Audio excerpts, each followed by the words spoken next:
la première fable. On va se mettre quelques aurores boréales. Bluetooth mode. Voilà, c'est plus joli.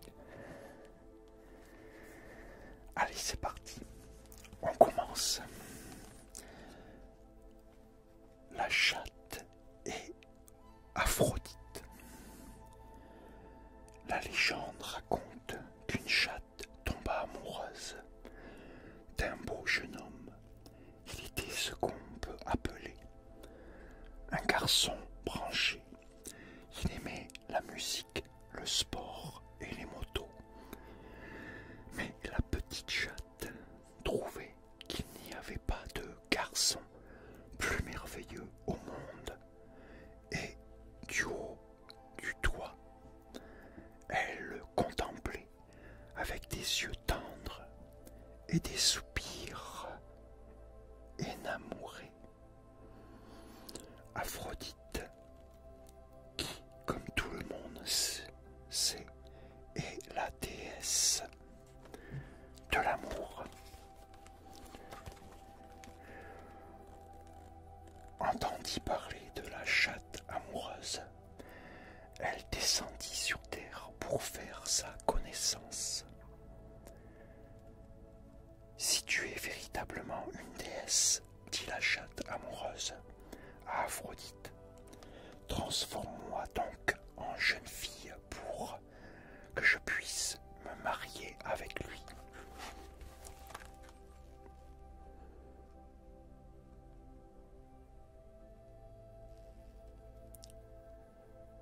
Ah, j'ai perdu le fil. Marier avec lui. La déesse émue par tant d'amour sincère accorda le vœu. La chatte devint une jeune fille si belle qu'elle ne tarda pas à conquérir le cœur du garçon, et peu après, ils célébrèrent leur mariage. Mais Aphrodite voulait savoir si la chatte, dont le corps avait été si complètement transformé, avait également su transformer son cœur et son esprit et devenir une vraie jeune femme. Pour cela, la nuit des noces, elle s'approcha de la chambre des époux et fit entrer une souris par la fenêtre.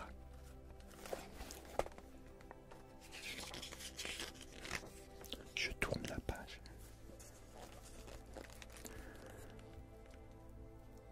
À peine la jeune fille eut-elle senti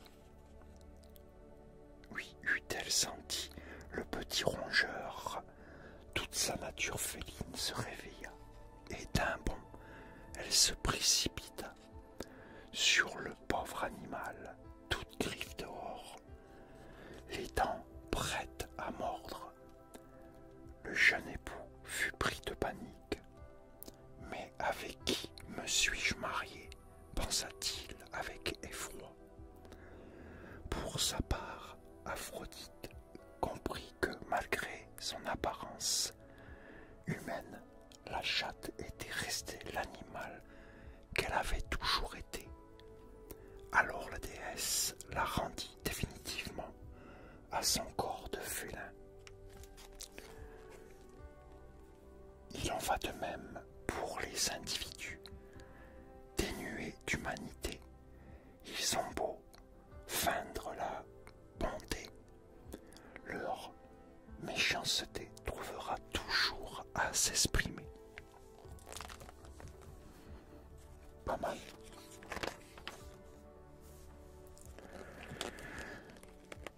Deuxième fable, le renard et le vieux lion. Un très vieux lion qui voyait ses forces décliner eut une idée pour pouvoir continuer à chasser. Il se chercha une caravane et fit courir le bruit. Il était moribond. Beaucoup d'animaux, poussés par la curiosité, vinrent dans la caravane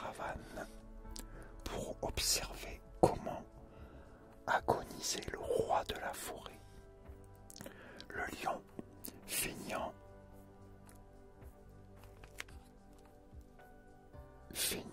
être à moitié mort, je sais pas, ça veut rien dire, les laissait approcher et, lorsqu'il les sentait à sa portée, les assommait d'un coup de griffe, assurant ainsi son dîner. Un jour, un renard s'approcha de la caravane. Il se tint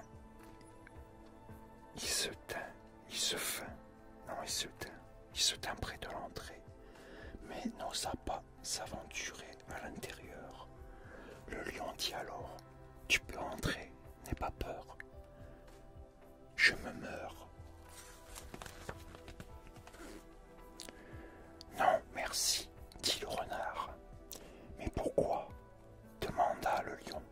« Tu ne me crois pas ?»« Je crois à mes yeux, répondit le renard, et mes yeux voient qu'il y a beaucoup de traces de pas entrant dans la caravane et aucune qui en ressort. Les hommes censés savent repérer les traces du danger et peuvent ainsi les éviter.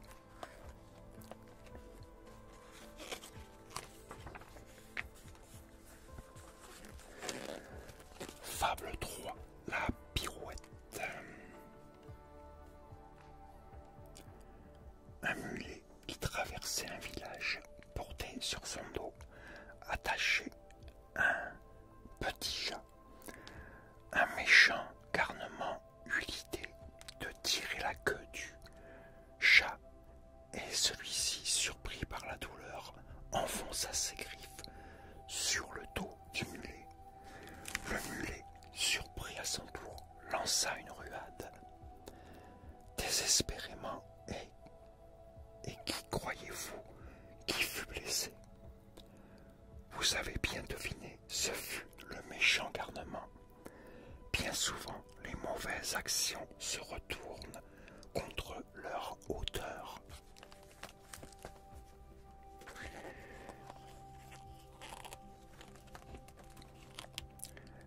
Un chien. Alors, c'est tout, troisième ou quatrième, je sais plus. Bon, bref, une autre fable. Le chien et la convoitise. Un chien marchait dans la forêt, tenant dans ses crocs un morceau de viande chippé à des randonneurs. S'approchant de la rivière, il regarda dans l'eau et là, il vit un autre chien. Un chien avec un steak plus grand que le mien, s'écria-t-il. Je vais m'en emparer tout de suite et avaler les deux morceaux. Sans réfléchir plus avant, il sauta dans la rivière en montrant les crocs. Mais il n'y rencontra que de l'eau, ce qu'il avait cru être un deuxième steak n'était que son reflet dans l'eau. Et pire, en montrant les crocs, il avait laissé tomber son morceau de viande qui alla se perdre au fond de l'eau. Victime de sa convoitise, il se retrouva privé de repas. Mais cette histoire a quand même fait des heureux.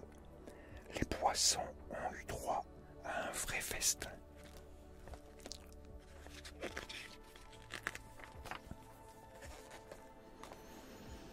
La grenouille et le bœuf.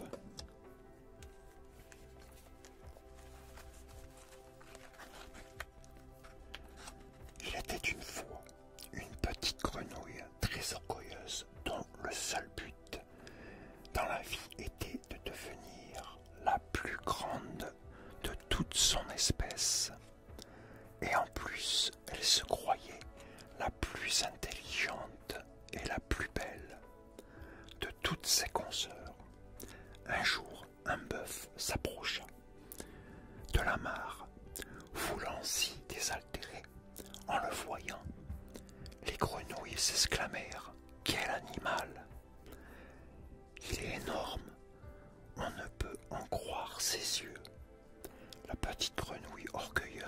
se sentit terriblement vexée. Elle répliqua: ce bœuf n'est rien. Vous allez voir de quoi je suis capable, moi. Et sans plus réfléchir, elle se mit à avaler de l'air et à gonfler,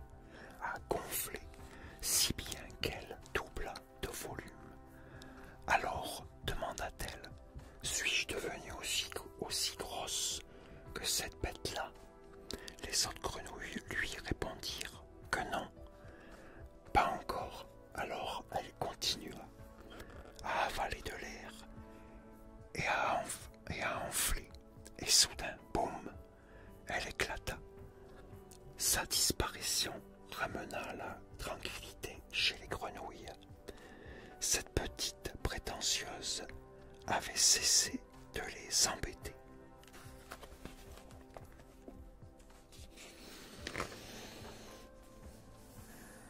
Ah, ça c'est la fontaine, le lièvre et la tortue. Ça on connaît. Il y a des gens de par le monde vraiment prétentieux. Ils aiment parader, se vanter du moindre petit fait qu'ils viennent d'accomplir, et pour mieux se grandir, ils ne cessent de rabaisser leurs voisins en mettant en avant tous ces petits défauts. Le lièvre de notre histoire était justement un lièvre prétentieux. Il se vantait d'être le plus rapide de tous les animaux de la forêt et se moquait haut et fort des animaux plus lents que lui. La tortue surtout en avait assez d'être la cible de ses colibés. Alors rien d'étrange si un beau jour cette tortue finit par exploser de rage et déclarer: voyons, puisque tu es si vantard, oserais-tu faire la course avec moi? On raconte que le lièvre mit plus d'une demi-heure à calmer sa crise de fou rire avant d'accepter le défi lancé par la tortue.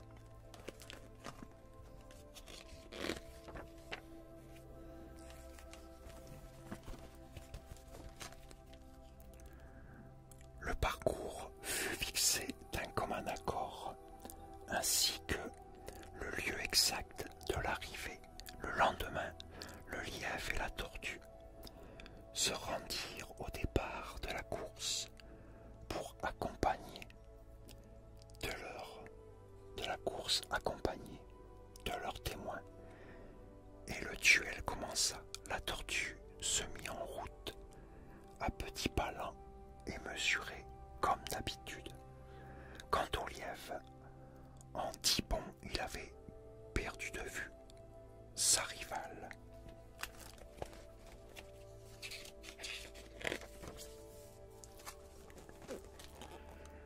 C'est ridicule, pensa le lièvre.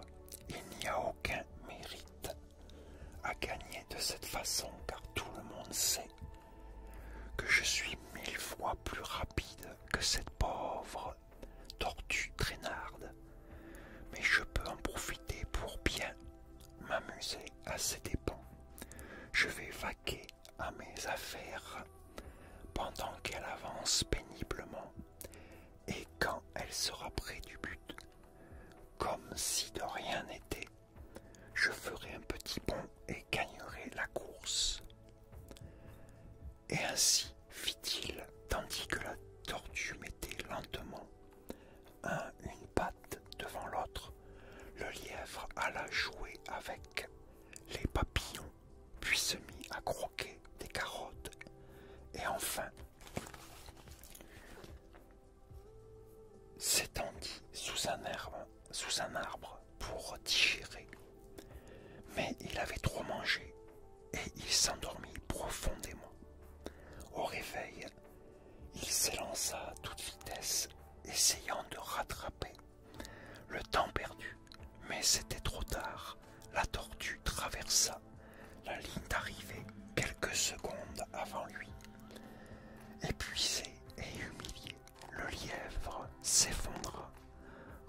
reconnaissant sa défaite.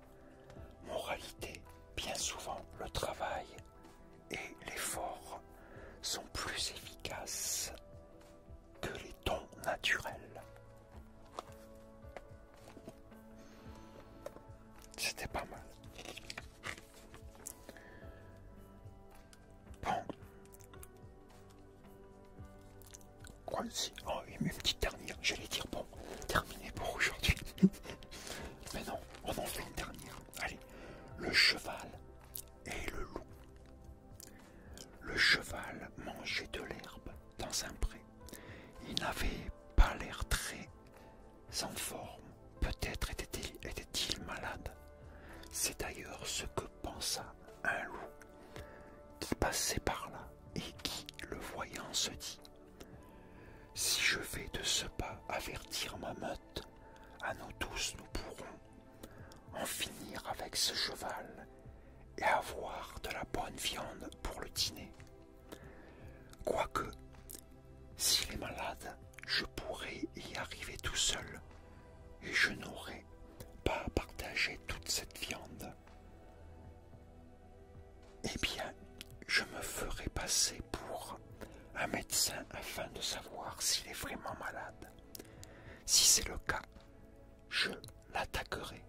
Ainsi le loup s'approcha du cheval et lui dit: vous avez petite mine, mon ami. Je vous dis ça parce que je suis médecin. Souffrez-vous d'une maladie grave?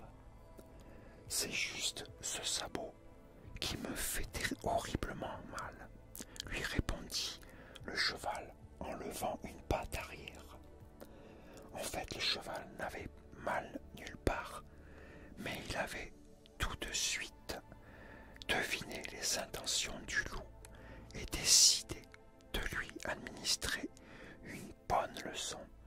Ainsi, lorsque le loup, se faisant passer pour un médecin, lui proposa d'examiner sa patte,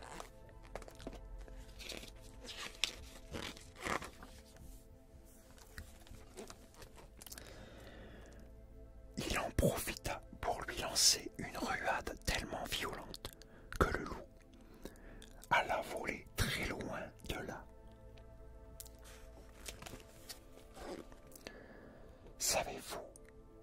Savez-vous, vous êtes un excellent médecin, dit le cheval d'un air moqueur.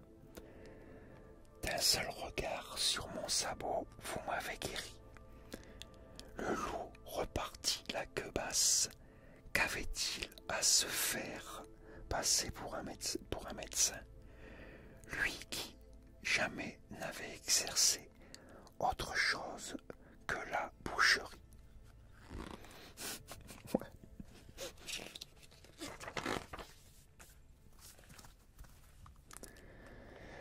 Et voilà, cette fois, on a fini. Pour aujourd'hui, bien sûr. J'espère que tu as passé un agréable moment avec moi. J'espère que tu as apprécié surtout. N'oublie pas, laisse-moi des commentaires pour me dire si tu as aimé ou pas. Hein. Y a pas de problème, tu peux me le dire. En tout cas, j'espère que ça t'a bien relaxé, bien détendu. Peut-être même ça t'a aidé à t'endormir. En tout cas, je l'espère pour toi. Et écoute, moi je te dis à très bientôt pour une nouvelle vidéo. Et en attendant, porte-toi bien et surtout